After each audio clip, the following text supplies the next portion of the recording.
E aí, gente, tudo bem? Tudo certinho? Estamos de volta com o nosso podcast, o Pode Beijar, o podcast sobre casamentos e relacionamentos, que você sabe, ele é gravado aqui no sul do Brasil, em Florianópolis, na nossa Ilha da Magia, aqui nos nossos estúdios, no Sapiens Park, e de preferência reverberando, ecoando, repercutindo aí pelos 4 cantos do planeta, sempre com um convidado ou uma convidada super especial.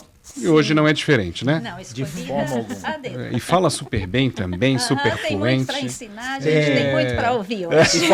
E falar sobre esse assunto é sempre muito bom, É bom e importantíssimo. importante demais. Estamos recebendo aqui nos nossos estúdios Gabriela Bride, que é jornalista, comunicadora, planejadora de finanças, planejadora financeira. Gabi, obrigado por ter aceitado o nosso convite. Seja bem-vindo ao nosso podcast, então. Obrigada pelo convite, é um prazer estar aqui. Eu já era grande fã do podcast antes, fiquei super feliz com o convite do Faraco. O prazer é nosso. E acho que essa é uma boa oportunidade para a gente trazer esse assunto para quem está pensando em casar, para quem já está casado também. Teremos bons insights por aqui. Para a vida, né? Para a vida. Coisa boa. E agradecendo também, como sempre aqui, a técnica, iluminação e sonorização, Gaúcha Helena sempre nos apoiando desde o início do podcast. E eles também, obviamente, com a técnica, entregando serviços de excelência aqui em Santa Catarina e pelo Brasil afora.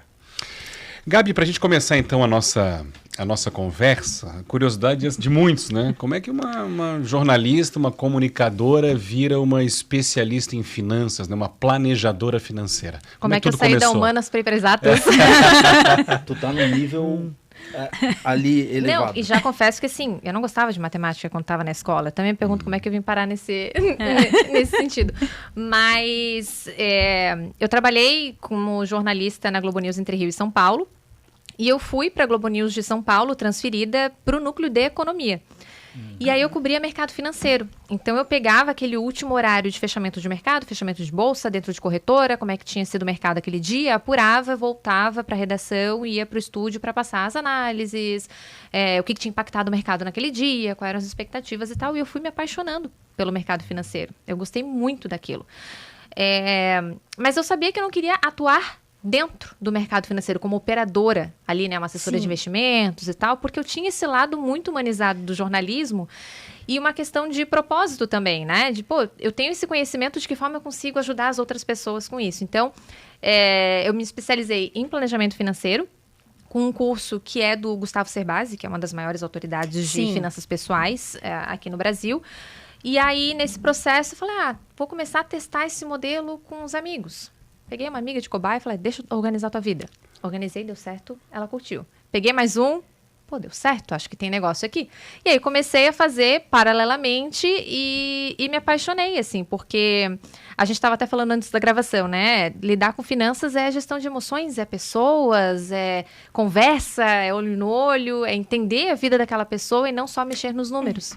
Ou seja, apesar da matemática, né? Apesar da matemática, continua no nível da emoção, do propósito, do entendimento das pessoas. É uma paixão pela história do outro, né? Porque eu preciso entender aquela história, de onde ela veio, quais são os valores que ela tem, o que ela espera do futuro. Eu preciso entender tudo isso para poder fazer o planejamento financeiro. O resto é ferramenta, né? Tá tudo relacionado. Tá tudo conectado. Tudo conectado. A nossa vida financeira, ela não funciona separada das nossas vidas. Ela vai entrar no nosso relacionamento, ela vai entrar no profissional, ela vai entrar na maternidade. Inclusive, a maternidade é um dos grandes pontos para as mulheres de finanças, até de um endividamento. Muitas mulheres se perdem ali na maternidade, uma compra excessiva para as crianças acaba gerando por endividamento. Então, ela vai permeando todas essas partes da vida. Eu não consigo resolver só a vida financeira se eu não ajudá-la a resolver as outras áreas também. Sim, se eu não entendo a emoção, né? Porque na maternidade é típico, eu vou ter um filho, eu quero tudo para ele. E depois é que eu vou me dar conta, como é que eu vou pagar isso tudo? E olha, né? Que estímulo para isso não falta, né? O que foi que eu fiz, né? Então, a gente volta sempre pro relacionamento e pra emoção, né? É bem isso. Lá se vão quantos anos? Desde a amiga cobaia lá? 4 anos. 4 anos que eu estou me dedicando para as mentorias financeiras e é algo que eu sempre aprendo. Né? A gente nunca sai. Isso agora, a gente nunca sai o mesmo. A Gabriela mesmo, veio assim. Mudando também nesses 4 anos? Completamente, porque você é impactado pelas histórias dos outros, né? Seja por uma decisão que essa pessoa tomou, que você reflete, mas espera, será que no futuro, eu tomaria uma decisão assim? Sim. E sem fazer juízo de valor, né? A gente não pode trazer um julgamento para aquela mesa, para aquela conversa. Mas é um aprendizado, né? Total. Porque cada atendimento, tu tem uma história por trás daquilo que vai necessitar. E vou mais a gente longe, sofre né? junto. No caso dos casais, são 2 histórias. Exato. Porque um casal, quando ele se aproxima, ele junta as histórias, inclusive a financeira. Sim, e eles vêm de origens diferentes, né? Sim. Ainda que eles tenham o mesmo padrão de vida quando eles casam, o que eles sabem sobre dinheiro, a forma com que eles lidam com o dinheiro, o que eles observaram dentro de casa é diferente. Cada família é única. Os valores que foram passados sobre dinheiro são diferentes. Então, a gente vê muitos casos de casais que foram casar e só depois foram morar juntos, que na própria divisão de conta dentro de casa começa o desconforto. Por que a gente vai dividir igual? Ou por que a gente não vai dividir igual? Como que a gente chega nesse consenso do que é mais saudável para a vida financeira daquele casal? Só que é uma conversa que tem que ter um pouquinho antes, né? Um pouquinho antes ela tem que acontecer. Não dá para deixar para depois do ver o que acontece, né? Você vê o que vai acontecer. É complicado? Tudo passa pelo diálogo, pela transparência, na tua visão. Absolutamente. O diálogo tem que acontecer durante o relacionamento antes de casar. E até em atendimentos de casais que eu fiz que estavam pensando no casamento, né? Tinham esse objetivo de fazer um casamento. Eu sempre trago a sugestão de algumas perguntas. Tipo, olha, um dia vocês vão, pedem uma pizza, abram um vinho e usem essas perguntas aqui como guia. Né? Que vai dar o entendimento de vocês.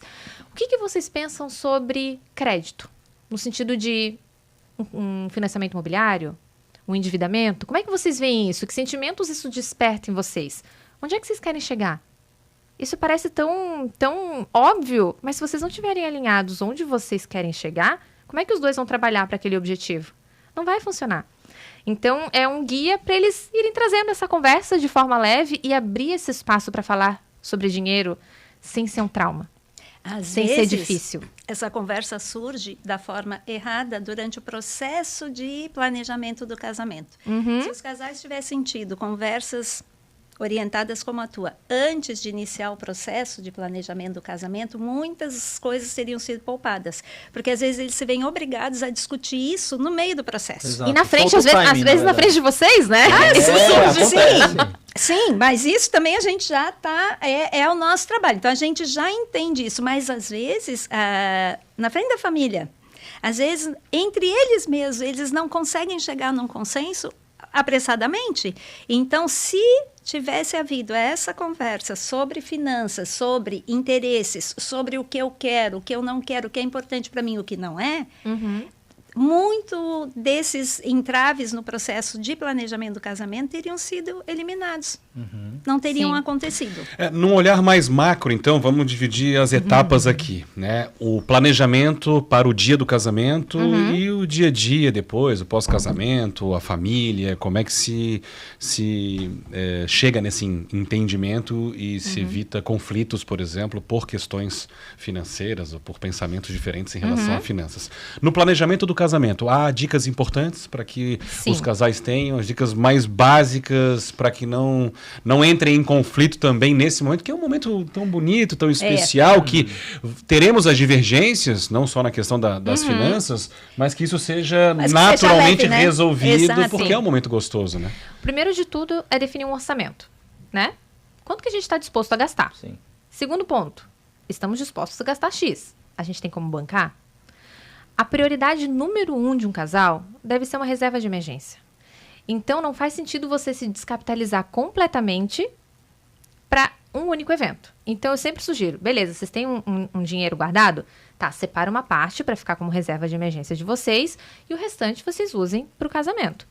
Quanto cada um vai contribuir ou não? Às vezes, eles não estão com o dinheiro pronto para realizar esse evento, mas eles vão poupar daqui 2, 3 anos para esse evento. Tá, quanto que cada um vai poupar?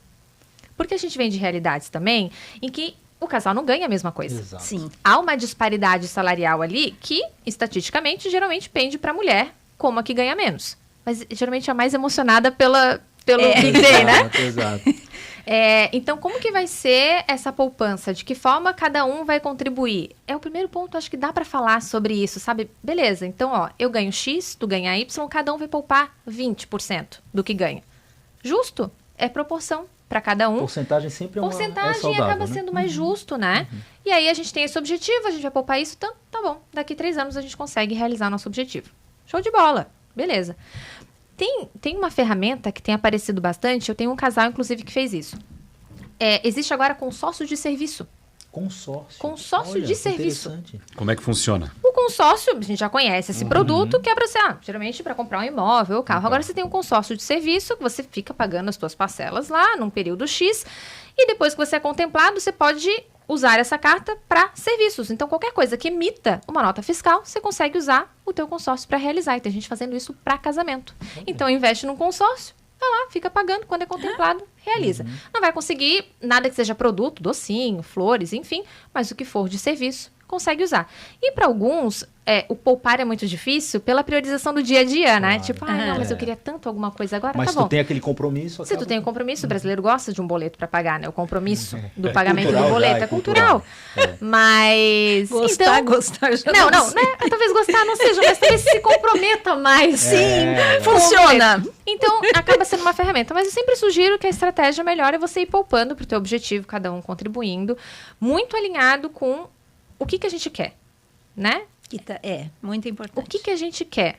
Porque lá eu uso muito da minha experiência pessoal, assim, eu e Gabriel estamos juntos há quase 20 anos, juntos desde da escola, e quando chegou no momento que a família já estava pressionando, e aí, vai casar? Já estava morando junto, mas todo mundo queria saber de casar. A gente sentou e conversou, o que a gente quer? A gente quer comprar um imóvel. Tá, então, talvez agora não seja o momento da gente investir numa festa. Vamos guardar para o nosso imóvel. E a gente fez isso. É uma estratégia que a gente é muito feliz até hoje de ter começado isso, da construção do nosso patrimônio. Mas confesso que depois a gente nunca fez a festa. Então eu tô pressionando agora. Pô, ano que vem a gente faz 20 anos, né? Vamos fazer uma festinha agora. Agora dá, né? Pra gente fazer uma festinha pra comemorar 20 anos. Tudo a seu né? tempo. Tudo no seu tempo. E tudo bem. Então, eu acho que é isso. Assim, tendo uma reserva de emergência, quanto que vocês estão dispostos a gastar? E essa proporcionalidade de contribuição para a poupança, eu acho que é a mais justa. E aí, pelo amor de Deus, não deixem na poupança, tá? Por favor. Já que é um objetivo um pouquinho mais de longo prazo, tem produtos financeiros que você consegue ter uma rentabilidade boa. Poxa, a gente está com a Selic a 15% em 3 anos, olha só. É uma baita de uma oportunidade do teu dinheiro ir trabalhando para você enquanto isso. Às vezes até vai dar para aumentar um pouquinho o orçamento do casamento depois do rendimento de tudo isso. Mas eu acho que essa é uma estratégia bem acertada, assim, para não dar um passo maior que a perna. Clareadas essas ideias, essas vontades, aí organizar tudo direitinho também. Organizar Sugeres tudo isso. algum método, alguma maneira, algum formato? Eu gosto da planilha, eu sou muito visual da planilha, de ter o acompanhamento de quanto que já se tem guardado, quanto que falta, ter todo esse controle, mas a gente tem várias ferramentas que já fazem isso, aplicativos que vão controlando. Sim. É legal, às vezes, até abrir uma conta. A gente coloca uma conta e a gente também cria esse compromisso. Caiu o salário, já transfere para aquela conta e depois destina para o investimento que for. Mas eu ainda gosto dessa parte visual, assim, porque o acompanhar o dinheiro, ver que aquilo está crescendo pro teu objetivo, dá uma satisfação boa, né? Aquela recompensa. E te mantém no compromisso de continuar poupando para aquele objetivo. Sim, tudo que tu objetiva, que tu tem uma expectativa, que tu faz e vê acontecer, a satisfação, né? Ela vem junto. É aquela combinação, né? Disciplina mais motivação. Sim. Funciona muito bem. E vai evitar de te desvirtuar no meio do caminho. Porque vão surgir outras vontades. De trocar um carro, de fazer uma viagem. Mas, mais uma vez, se vocês estão alinhados naquele objetivo, vocês vão voltar para a planilha. Não, mas olha quanto que a gente já poupou. Falta pouco agora. Né? Tá andando, e é um grande projeto de união de casal. Sabe? Você construir isso juntos. Eu acho muito bacana para a união, assim. E acredito que seja muito importante para um relacionamento duradouro. Você já ter esse objetivo construído junto. Infidelidade financeira existe e é grave. É super grave. Tem um dado do SPC, 3 em cada 10 brasileiros já esconderam alguma compra do seu parceiro. E a gente brinca, esses foram os que falaram, né? Estatística é uma coisa que não retrata. Não retrata eu também. acho que 3 em cada 10 esconderam e os outros 7 esconderam o que fizeram. Exato. Eu não. Mas tem até meme na internet, né? De mulher chegando em casa com um sapato dentro da sacola do supermercado. Mas se você se sente desconfortável de fazer isso, de chegar em casa com alguma compra, você tem que dar um passo para trás e entender por que eu tô me sentindo desconfortável. Sim, tem o alguma que coisa o que errada, não né? tá transparente e adequado naquele relacionamento que me faz ter vontade de esconder aquela conta. É um alerta não só para finanças, mas para a relação como um todo. Porque no fim das contas, dinheiro tem um peso muito importante num relacionamento, né? Ele gera brigas, ele gera descontentamento, discórdia. Se você não tem essa transparência de falar sobre dinheiro, né? Essa naturalidade de ser uma coisa que não é um ataque pessoal, né? Vai tirar esse manto de julgamento sobre o dinheiro, e a gente está falando objetivamente disso aqui, não é um ataque a como tu aprendeu, a como você lida, mas sim como que a gente vai fazer a partir de agora. Então, provavelmente essa pessoa não se sente confortável de falar sobre dinheiro. E para mim é um alerta ali, ó, girando, que tem outra coisa errada no como relacionamento. tudo num relacionamento, tem que ter a conversa, né? Tem que ter a conversa. Aí eu posso até não gostar do que eu vou ouvir, mas eu vou ouvir e a gente vai conversar. Sim. Né? E isso inclui o dinheiro. Inclui todas as outras áreas, mas inclui também o dinheiro. E muitos dos casais não se atentam a isso, né? Tudo funciona, mas isso aqui eu dou um jeito, aqui eu resolvo, ali eu escondo. E, no fim, é essa falta da conversa que pode levar a um problema. Sim, e eu acho que os casais, eles têm que reservar uma parcela de individualidade, no sentido que, antes de serem um casal, são indivíduos que têm objetivos pessoais. Então, por mais que vocês queiram construir coisas juntas, tem coisas que para mim vão ser importantes e que para meu marido não. Então, eu preciso ter essa liberdade de poder destinar uma parte do meu dinheiro para essas coisas que fazem sentido. Essa semana mesmo eu mandei uma mensagem, fui impactada por um post no Instagram e fui perguntar pro meu marido, qual é a coisa que eu compro que você acha desnecessário? Ele falou, vinho. Eu falei, beleza, justo. Ele não bebe, eu adoro vinho, é um investimento que eu gosto de fazer, mas que eu me sinto confortável de poder chegar em casa com a minha caixinha de vinho. Ela não é um chega problema. numa sacolinha fechada, Não, ela não. chega Ela chega chegando. Exato. Ela não chega escondida, ela se apresenta, Não, ela vem eu pro jogo. abro e sirvo e bebo. Pronto, na frente numa dele. boa. E ele gosta de surfar, e ele faz investimento nas pranchas de surf dele, tudo certo? A gente tem objetivos em comum, mas somos pessoas separadas nesse sentido, indivíduos que têm vontades e desejos que não dizem respeito ao que a gente está construindo. Mas e tudo isso bem? é a conversa, porque É a a conversa não é para dizer tem que ser assim ou tem que ser do outro jeito. A conversa é essa. É assim, eu sou assim, vamos, né, compor juntos, o que a gente pode fazer junto, o que eu vou Agora, conseguir as fazer. individualidades precisam estar alinhadas também com os compromissos de casal. Elas não Isso, podem, eu tu não acho. pode abrir mão de um compromisso do casal, contas para pagar e por aí vai, por algo que é individual também, porque aí tu cria também um problema. Tu cria um grande problema. Eu atendi um casal uma vez que ela me procurou para ajudar com as finanças. E aí eu marquei uma reunião com ela e com o marido e eles contaram que os dois tinham uma boa renda, trabalhavam na mesma área, inclusive, e ele estava exausto de tanto trabalhar. E queria uma outra fonte de renda para poder diminuir um pouquinho o ritmo. E ele resolveu fazer investimento em ações em day trade, sem entender nada do assunto. E começou, e perdeu dinheiro aqui, e perdeu dinheiro ali, daí pegou um empréstimo para poder pagar, para continuar, tentar recuperar o dinheiro. Quando chegou no meu colo essa situação, e ela não sabia. Quando ela soube, já estava assim, ó, descontrolado. E claro que gerou uma frustração muito grande nela. Tipo, porque o lugar de onde veio essa vontade dele foi um lugar bom. Ele queria reduzir o tempo de trabalho para estar mais com a família. Mas ele não foi honesto nesse sentido, sabe? Se ele tivesse chegado e conversado com ela, poxa, quero trabalhar um pouquinho menos, estou pensando em começar a investir para a gente ter uma renda passiva, provavelmente ela teria dito, beleza, vamos procurar uma assessoria de investimentos. Pronto, acabou. Problema evitado. Mas não compartilhou, não teve diálogo, chegaram num super endividamento. Esse aqui, ó, que eu sofri para resolver. E o casal, como casal, sofre também, né? Demais. Porque é uma situação demais. extrema. Então, às vezes o casal vinha muito bem como casal, mas numa situação dessas pode perder tudo que construiu, né? Como Com relação. certeza, com certeza. E gera uma frustração do tipo, beleza, você me escondeu isso? Tá, então o que a gente está fazendo juntos, né? Por que você não teve a liberdade? Por que você não se sentiu confortável de vir e me falar isso? Então, se tudo é alinhado antes, a gente evita um monte de problema. Um dado do Brasil, 38% dos divórcios registrados aqui no Brasil são por conta de dinheiro, motivados por finanças. Nos Estados Unidos é 53%, ou seja, mais de metade dos divórcios tem uma briga originada por altíssimo. conta do dinheiro. E não, às vezes, pela escassez. É pela gestão mesmo. Sim. Por briga de diferença de como enxerga o mundo. A gente lida com dinheiro da forma que a gente enxerga o mundo, né? Então, foi esse desalinhamento de expectativas que não foi conversado antes. Então, ter essa conversa honesta, antes de tudo, cara, eu acho que vocês ganham vários anos aí de relacionamento. Muitas vezes não é nem, desculpa, Paty, muitas vezes não é nem certo e errado, são educações diferentes. Não tem certo e errado. Não tem certo e errado. A gente aprendeu, o nosso processo de socialização financeira, que é quando a gente aprende a lidar com dinheiro, ele começa em casa. Né? O que você ouviu teus pais falando, conversando, a forma com que o dinheiro era tratado na mesa de jantar, ou não, porque tem pais que não falam. Depois ele vai para a escola. A qualidade de ensino impacta em como você lida com as finanças, projetos de educação financeira também vão ter esse impacto, e depois é no trabalho.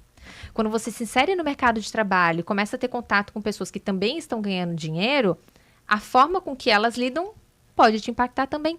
Então, esse processo ele é muito particular. Né? O que você passou, só você sabe o que você viveu. E não tem certo ou errado, é a tua experiência de vida. Mas é importante que vocês conversem, inclusive compartilhando essas histórias. Tipo, olha, na minha casa, o meu pai era mais conservador, a minha mãe gastava um pouquinho mais, ou o inverso, porque existe também, porque isso ajuda o outro a entender o comportamento. Tipo, tudo bem, eu entendo por que você se comporta dessa forma, ou o padrão que você aprendeu. Tudo bem, então vamos juntos desconstruir esse padrão. Até porque a intenção é formar uma família. E que valores vocês vão passar para essa próxima geração? A gente pensa muito isso lá em casa. Assim, eu sou mãe de 2 meninas e uma delas ligeira que só. Então, a gente pensa diariamente como que a gente vai ensiná-las a lidar melhor com o dinheiro. E é um trabalho difícil todo dia. O sim para tudo é um problema, que a gente ouve sempre assim de pais e avós. Não, tem que ter um não de vez em quando, tem que valorizar aquilo que está ganhando, está conquistando, desde pequeno. Tem que ter um porquê, né? Tem que ter um porquê e a gente explica muito, a gente é muito honesto no não que a gente dá. Então, a gente passou agora, a gente construiu uma casa, então foram os últimos 2 anos em que os nossos objetivos estavam todos unidos para finalizar a construção da casa. Então, a Gaia, que é a minha mais velha, vai fazer 5 anos, vinha com alguns pedidos que a gente precisava explicar. Olha, nesse momento, a gente não consegue fazer. Porque lembra que a gente está construindo a nossa casa? Vamos lá na obra, dar uma olhadinha, ver como é que tá. E a gente levava ela na obra. Olha, já cresceu essa parede aqui vai ser teu quarto, aqui vai... Sabe, você ir mostrando que a vida é priorização. Né? A gente nunca vai ter tudo na vida, a gente vai ter que destinar a nossa energia, os nossos recursos para algum objetivo, às vezes. Então, explicar o não, e isso passa no relacionamento também. Sim, é a conversa com todos, não é só entre o casal, é com os filhos, é com todas as pessoas que estão em volta, né? Porque pensa a diferença, tu dizer para uma criança, não, eu quero isso aqui, não vou te dar. E tu dizer para uma criança, eu não vou te dar porque o nosso dinheiro está envolvido aqui nisso que a gente está construindo. É completamente diferente. Sim. Né? Então, não é só entre o casal. Em princípio, o casal. Estão planejando, vão se casar, são os dois, né? Mas depois, quando constrói família, as crianças são envolvidas. Não vai dar uma aula de educação financeira para uma criança de 5 Claro, anos. a gente vai lidando à medida da forma compreensão lúdica. dela. A forma lúdica. Mas ela já está entendendo do jeito que ela ouve e do jeito que ela vê. A consciência financeira, entre a consciência financeira e os desejos, atender os desejos, esse caminho permeado, necessariamente, para funcionar bem, permeado por uma maturidade, digamos assim? A maturidade é importante nesse caminho entre a consciência. Eu tenho consciência de que eu tenho um limite de orçamento para fazer um casamento, por exemplo, né? Mas o meu desejo é convidar 300 pessoas, ter 400 convidados. Nesse meio termo, nesse meio do caminho, a maturidade faz diferença, né? Faz toda a diferença. Eu faço muito uma comparação com dieta. Se você está de dieta, você sabe que você não pode ficar pedindo hambúrguer todo dia. Você tem que aprender a dizer não para si mesmo. E quando a gente está no processo de dieta, você constantemente se diz não. E por que com dinheiro a gente não consegue se dizer não? A gente ouve várias frases que nos acompanham ao longo da vida. A minha mãe tem uma que, depois que eu descobri o impacto que ela tinha, minha mãe fala assim, como é que ela falava? Mais tem Deus para dar do que o diabo para tirar. Então, assim, o que é de gosto é regalo da vida. E isso me ensinou que, tipo, beleza, gasta, depois a gente vê como é que paga. Depois Deus Cara, resolve. mas a conta chega. A conta chega, então a gente já precisa aprender a se dizer não, mas isso a gente constrói com maturidade e entendendo que a gente não consegue ter tudo que a gente quer. E faz parte do processo de amadurecimento você entender que, ok, E quando a gente usufrui de um resultado sem dívida, é completamente diferente.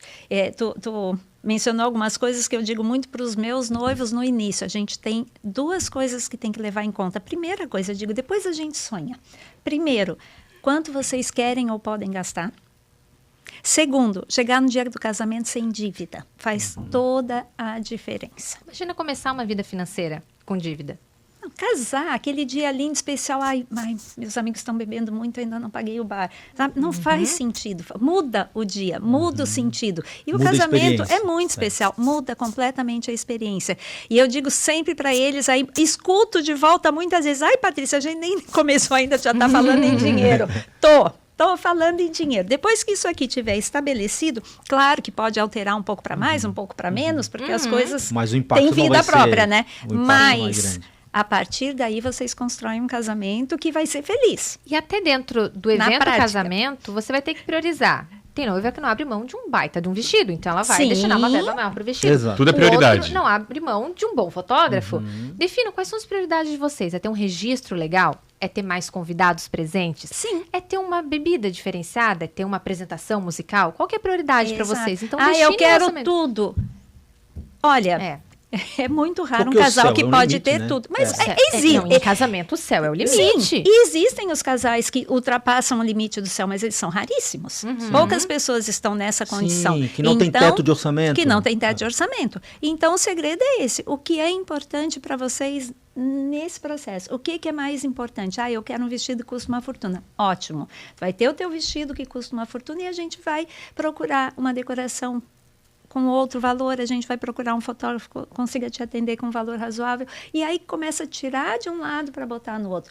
Planejar Equalizar, um né? casamento, Começa a Gabi, é equalizar. um exercício. Eu imagino. É um grande exercício financeiro, Sim. né? E quando tá planejando o casamento e ao mesmo tempo tá planejando a construção da casa e ao mesmo tempo Aí tá eu posso te planejando- dizer, te respondo antes da Gabi, aí vira uma tormenta para cerimonialista. Quando vê a cerimonialista conversando com o arquiteto. Já desvirtuou tudo. Porque assim, hoje eu não posso falar contigo que eu tenho que ver o apartamento. Hoje eu não. Eu tinha que pagar o fulano, não consigo porque eu vou pagar o piso. Aí vira. Ô, Patrícia, assim. não me ajuda aqui. Não, tu conversa lá com o pintor pra mim. Diz pra ele que eu só vou pagar no mês que vem. Olha, se a construção de uma casa quase enlouqueceu a mim e o Gabriel, eu imagino que ia fazer isso junto com o casamento, gente. Sem Mas condições. é muito comum, porque os casais se preparam aí estão fazendo, né? Ou estão comprando, ou os pais compraram, eles estão reformando, ou eles tentam. É muito comum isso. E é muito interessante como uma casa, um apartamento é algo sólido, que a gente compra e mora dentro, ou vende se não quiser. Concreto, né? E o casamento não é o casamento, ele só é visto no dia. Tudo do casamento só é visto no dia. A maioria das pessoas tende a negligenciar o casamento em favor da obra. Sim. Então, assim, realmente, quando tem algum problema, aí a gente é que tem que resolver. Claro que eu não vou na obra, né, pintar, mas eu acho que alguns até gostariam que eu Não, fosse. e na obra, Mas- e na obra, depois da data do casamento, a obra tá lá. E o casamento, depois da Eu tô data do rindo, casamento, nós não tem mais recebemos nada. recentemente, a minha irmã é arquiteta, né? E nós recebemos recentemente, ela contava algumas histórias, eu tava rindo de uma que ela contava que aí um saía do grupo do WhatsApp, que agora é assim, é tudo tecnológico. Ai, meu Deus, o que aconteceu? A equipe toda, e agora? Daqui a pouco volta pro grupo do WhatsApp. Daqui a pouco teve um casal que aí foi fazer tudo junto e tal, que saiu umas 2, 3 vezes do grupo do WhatsApp, né? E depois a coisa foi, sai do grupo do WhatsApp, meu Deus. Aí chama no privado. E falando em grupo do WhatsApp, tem uma coisa que eu e o Gabriel fazemos e que dá muito certo. A gente tem um grupo do WhatsApp, nós dois, em que a gente manda só coisas importantes. Então, por exemplo, olha, paguei não sei o quê. Check, resolvido. Olha, tem que fazer não sei o quê, principalmente relacionado a finanças. A gente tem aquele grupo que a nossa conversa se perde, né? Nas conversas do dia a dia. Mas isso ajuda muito a unificar a nossa organização financeira, às vezes, sabe? Já paguei a escola da Gaia, abasteci o carro. Deixa tudo ali organizadinho, porque isso vai ajudar depois quando sentar no final do mês ali, ajustar, ou no início do mês, quando forem colocar as coisas no papel, tem tudo registrado ali. Então, isso funcionou bastante pra Sim, gente. cada Interessante isso, né? casal acha o seu legal. método, né? Exato. O que não pode ser feito é porque- É não ignorar. ter método. Coisas do dia a dia vocês conversam diretamente ali e tal, e o que precisa aí tá no... Vai ali, na outra olha, janela, na outra janela. Vai ali, olha, ela pagou, eu não paguei ainda. Na outra janela. Só casais que ganham bem podem ter um planejamento financeiro? Não. Essa é uma pergunta. E é uma grande dúvida, na verdade. Não, porque o planejamento financeiro, eu geralmente busco fazê-lo em cima da renda da pessoa. Então, geralmente, pessoas que ganham mais vão me dar um volume de trabalho muito maior. Então, geralmente, é um percentual do patrimônio daquela pessoa. E já atendi pessoas também que não tinham como pagar, tinham essa necessidade, e eu me senti quase que um dever cívico de ajudar. Te entendo. Porque não iam ter condições e ela precisava de ajuda. Então, eu acabo fazendo, às vezes, alguns preços sociais, dependendo da necessidade da pessoa. Se ela não consegue o pacote completo, fala, não, então vamos fazer uma reunião, te dou um plano de ação, beleza, fica mais barato e tal, a gente se ajusta, porque eu acho que não tem que ser isso, sabe? Só pessoas com muito dinheiro poderem ter acesso à informação. Aí a gente volta, né, na emoção, no sentimento, na verdade das coisas, porque é muito complicado hoje, principalmente, as pessoas viverem com um problema financeiro. É muito complicado, não importa se o problema é de pouco valor ou de muito valor, é sempre complicado. Uma pessoa com uma questão financeira a resolver, ela não dorme direito, ela não come trabalha. direito, ela não trabalha, ela fica mal-humorada, aquilo vai se espalhando em volta e vira um problema, não importa o valor, é um problema. Sim. Então, mesmo que seja de pouco valor, para aquela pessoa está mudando a vida dela. Sim. Então, acho muito legal essa coisa do benefício social, da É importância isso. de olhar para o lado. Tem um estudo que mostra que pessoas com problemas financeiros gastam cerca de 1h30, 2 horas por dia tentando resolver esse problema. Apagando incêndio. Pensando como é que eu vou fazer e tal. Então, isso tem levado para dentro das empresas programas de educação financeira, porque se reflete na produtividade também. Sim. Quando você ajuda a pessoa a resolver essa pendência financeira, vai ser um trabalhador que vai estar... De volta. Vai estar de volta. Vai Vai estar estar produzindo. Vai estar com uma saúde mental melhor. Vai estar dormindo produzindo, melhor. um marido, companheiro, um pai, pai amigo. no presente, geral, né? Impacta na vida como o um todo. dinheiro, ele né? permeia todas as Tudo. áreas da nossa vida. Então, na primeira conversa, eu preciso entender quais são essas outras áreas da vida. Sim. Como é que é o relacionamento dela, como é que é o trabalho, como é que é com os filhos, se ela faz exercício, se ela cuida da saúde mental, como é que é tudo isso para eu conseguir entender primeiro o que é importante para ela. Sim. E depois falar, beleza, então a gente resolvendo essa questão financeira, olha a quantidade de impacto que isso vai ter em outras áreas da tua vida. E tem mesmo. Só o fato de você melhorar o sono de uma pessoa, ela é outra no dia seguinte, né? Esse planejamento, geralmente, ele tem sido mais individual ou ele se faz realmente com o casal, com os dois? No caso Geralmente da as família. pessoas me procuram individualmente, mas eu acabo trazendo o parceiro ou a parceira junto, porque às vezes tu vai resolver um lado, mas tem outro ali que não tá muito Não dá alinhado. para separar, né? E essas conversas, elas acabam sendo muito ricas, porque é naquele momento que eles vão se sentir confortáveis para falar coisas que só os dois talvez eles não ficariam. Uma pergunta que eu largo, que daí eles ficam assim, pois é, a gente nunca pensou nisso. Por exemplo, o que significa dinheiro para ti? Para uns vai ser segurança, para outros vai ser liberdade, e a forma com que eu vou tratar as finanças de cada um, que tem valores diferentes, é muito diferente. Se alguém busca no dinheiro segurança, cara, eu vou ter que trabalhar uma previdência, uma reserva de emergência. Se o outro quer liberdade, bom, eu tenho que pensar no investimento que gere uma renda passiva para ele, que ele não precise ficar preso ao trabalho. Então, isso vai moldar todo o meu atendimento. Eu preciso que eles estejam alinhados no que é importante para cada um e também onde é que eles querem chegar juntos. Porque se eu organizo só as finanças dela, por exemplo, ela me traz ali os objetivos financeiros dela, beleza, tá, mas todo mundo tem objetivos em casal. Vocês querem comprar um imóvel, vocês querem trocar de casa, vocês querem levar as crianças para Disney, o que for. Vocês têm em conjunto, né, esses objetivos. Então, vamos trabalhar todo mundo junto. E a gente tem essa oportunidade de falar abertamente sobre dinheiro, de entender para onde vocês querem caminhar. E essas conversas acabam sendo bem ricas. Eu ia te perguntar sobre regra e receita perfeita. Me parece que essa questão da transparência é inegociável, né, para o sucesso, enfim, para o bom andamento. Mas existe uma regra, existe uma receita perfeita ou sempre passa pelo melhor acordo acordo, digamos assim, né? O acordo que vocês vão encontrar, se é 70%, tô falando de dia a dia mesmo, 70% de um, 30% do outro, 50-50, vocês vão achar a melhor saída e o acordo bem feito Sim. tá ótimo. Eu sempre busco que o casal tenha a mesma proporcionalidade de capacidade de poupança. Então, se um ganha 1.000 e o outro 5.000, cada um tem que, por exemplo, conseguir poupar 20% para os seus objetivos pessoais. O que significa que para um vai ser R$200, para o outro 1.000. Né? Então, assim, se a gente vai dividir essas contas de casa igualmente, talvez a pessoa que ganha menos não tenha essa capacidade de poupança. Mas eu deixo eles chegarem nessa conclusão juntos. Sim. Eu chego para essa... Vocês dois têm que conseguir poupar igual. Para isso, alguém vai ter que contribuir um pouquinho mais com as contas de casa. E como a gente faz esse alinhamento de onde eles querem chegar antes, normalmente isso acaba sendo uma decisão muito tranquila. Fala, beleza, a gente tá nessa juntos. E, às vezes, essa condição pode se inverter. E eu sempre trago a minha experiência pessoal também. Quando eu e Gabriel começamos a morar juntos, eu estava ganhando um pouquinho mais. Então, eu custeava um pouquinho mais. A gente não estava, de fato, dividindo todas as contas, mas, pô, a gente vai sair, deixa que eu pago a janta. Deixa que eu compro não sei o quê. Porque depois essa lógica se inverteu. Ele passou a ganhar mais e ele assumiu um pouquinho mais de casa. Então, assim, a gente está nessa juntos, a gente faz isso para crescer juntos. E tudo que a gente construiu nesses 20 anos de relacionamento foi juntos, pelo esforço dos dois. Ainda que um tenha contribuído mais financeiramente... Poxa, eu fiquei um tempão em casa com as minhas filhas, de licença, eu amamentei, eu carreguei na barriga. A contribuição assim, cada um dá foi, a sua contribuição, sabe? foi equilibrada, cada um da sua patrimônio. forma, né? Exato. No mundo historicamente machista e recentemente com uma independência, que bom, né, financeira cada vez maior das mulheres...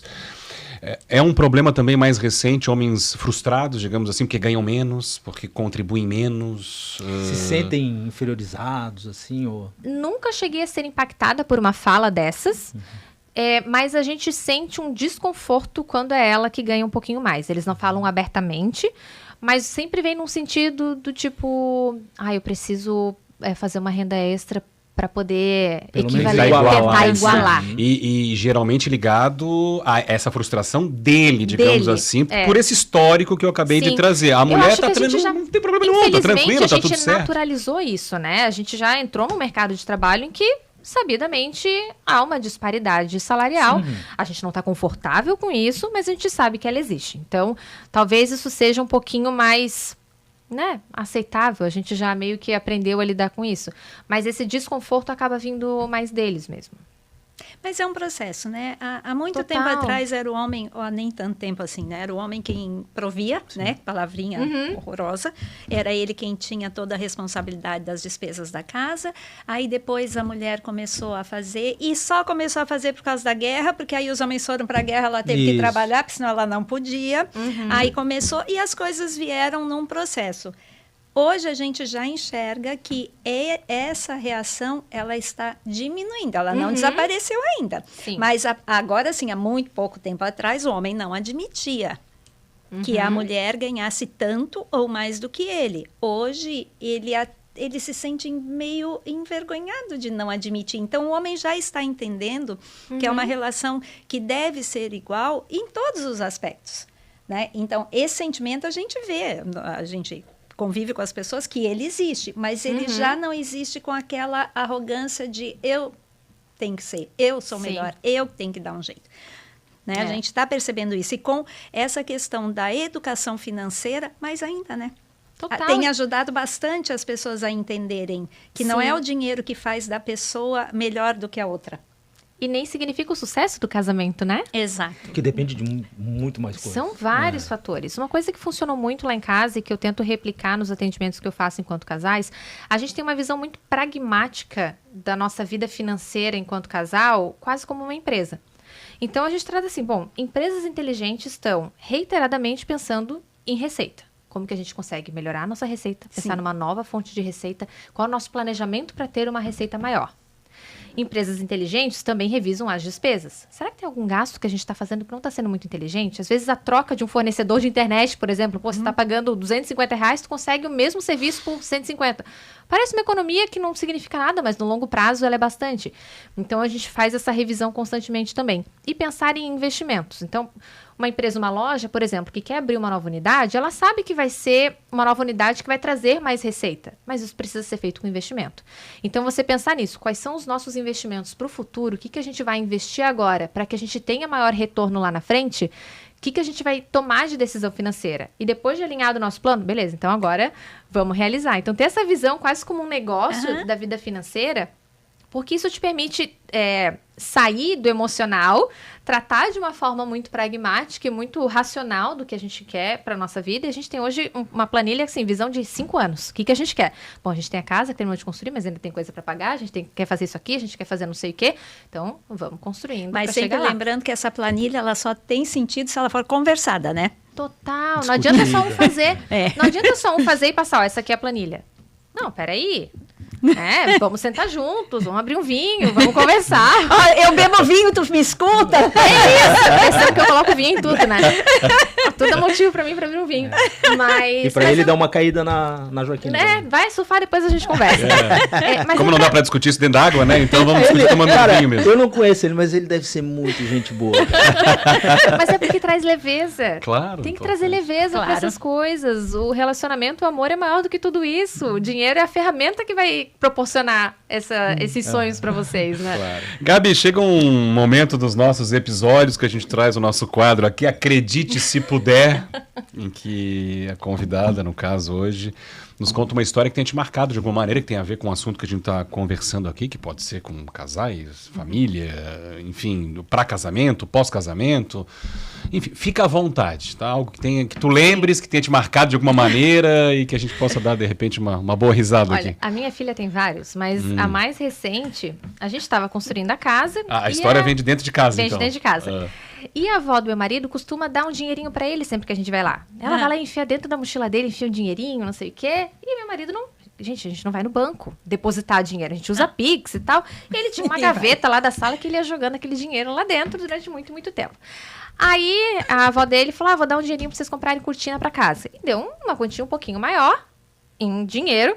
E foi lá e colocou na gaveta, falando, vai lá no banco, deposita esse dinheiro. Vai lá no banco, deposita esse dinheiro. Eis que um dia, final de tarde, a gente morava num condomínio de casas que era fechado e tal. Gabriel abriu a porta pra sair e achou uma nota de 200 ali no tapetinho da saída. Tem alguma coisa estranha. Foi andando pelo condomínio, mais uma nota aqui, mais uma nota aqui, mais uma nota ali. A Gaia sentada num cantinho com mais 2 amiguinhos do condomínio, brincando com a notinha do imobiliário, com dinheiro de verdade. E o Gabriel assim, meu Deus do céu, e foi catando aquele dinheiro, dentro do arbusto. Ai, a nossa cortina! Já estavam há horas brincando com aquele dinheirinho que ela não tinha entendido ainda. Ela abriu a gaveta e falou, que papelzinho legal, vamos levar pra brincar. Ainda bem que não rabiscaram nenhuma nota, né? Não rasgaram. A criança hoje não conhece dinheiro. Ela não conhecia. E esse foi o momento que a gente teve que parar e falar com ela sobre a nota de dinheiro. Porque para ela tudo, passa o cartão, mamãe. Sim, passa criança cartão. hoje Tudo não é conhece plástico, dinheiro. é isso aí. E aí a gente parou, explicou pra ela o que era aquele papelzinho, que ele tinha valor, que não podia brincar. Que aquilo tudo valia uma cortina. Não, muito mais, né? Porque além da cortina, a gente já tinha acumulado. E ela nem viu o Silvio Santos, né? Não é da época, né? Não é da época. Olha, mas se duvidar, fizeram aquela de jogar o dinheiro pra cima e ficar pegando a notinha, assim. Pergunta que não quer calar, todas as notas foram resgatadas devidamente ou ficaram algumas pelo caminho? Algumas acho que ficaram pelo caminho, a gente não achou. Assim, tiveram 2 ou 3 ali que fizeram falta depois pra comprar cortina. Mas fica aprendizado, né, gente? Não deixar dinheiro assim solto dentro de casa. É, sempre aprendendo. Até uma educadora financeira. Né? Casa de ferreiro, espeta de pau. Mas eu bem que avisei ele, vai no banco, deposita esse dinheiro. Ou pelo menos guarda agência. numa gaveta inacessível à criança, né? Marcenaria que já esconde o cofre. É isso, gente. Gabi, obrigado. O papo tá ótimo. É possível falar de finanças com bom humor, com leveza também. Acho que esse também é um dos segredos, né? Obrigado e sucesso cada vez mais pra ti. Agradeço o convite, estou à disposição. Foi uma honra estar aqui com vocês. Mas é um prazer, muito obrigada. E que as cortinas tenham ficado lindas na tua casa nova. Um mês depois, mas... Vamos aos agradecimentos? Vamos lá. A gente agradece sempre aqui a técnica, iluminação e sonorização. Gaúcha, Helena, muito obrigado pelo apoio de sempre. E a técnica sempre entregando aquele trabalho incrível, serviço incrível, tanto em sonorização quanto em iluminação, aqui em Santa Catarina, Floripa e pelo Brasil afora. Nosso muito obrigado também a todos aqui do Passeio Sapiens, né, dos nossos estúdios. Nosso muito obrigado ao Elias e a toda a equipe da Lince, né, que cuida direitinho da finalização dos nossos episódios, as postagens nas redes sociais e por aí vai. E nosso muito, mas muito obrigado a você por nos acompanhar. Replica aí, curte direitinho no nosso canal e fique atento, atenta também às nossas informações que em breve iremos divulgar os nossos próximos episódios. Isso. Obrigado mais uma vez. Obrigada, gente. Sempre. Obrigada a vocês. E cuidem aí do dinheirinho de vocês. Conversem bastante que vai dar tudo certo. Valeu, gente. Obrigado.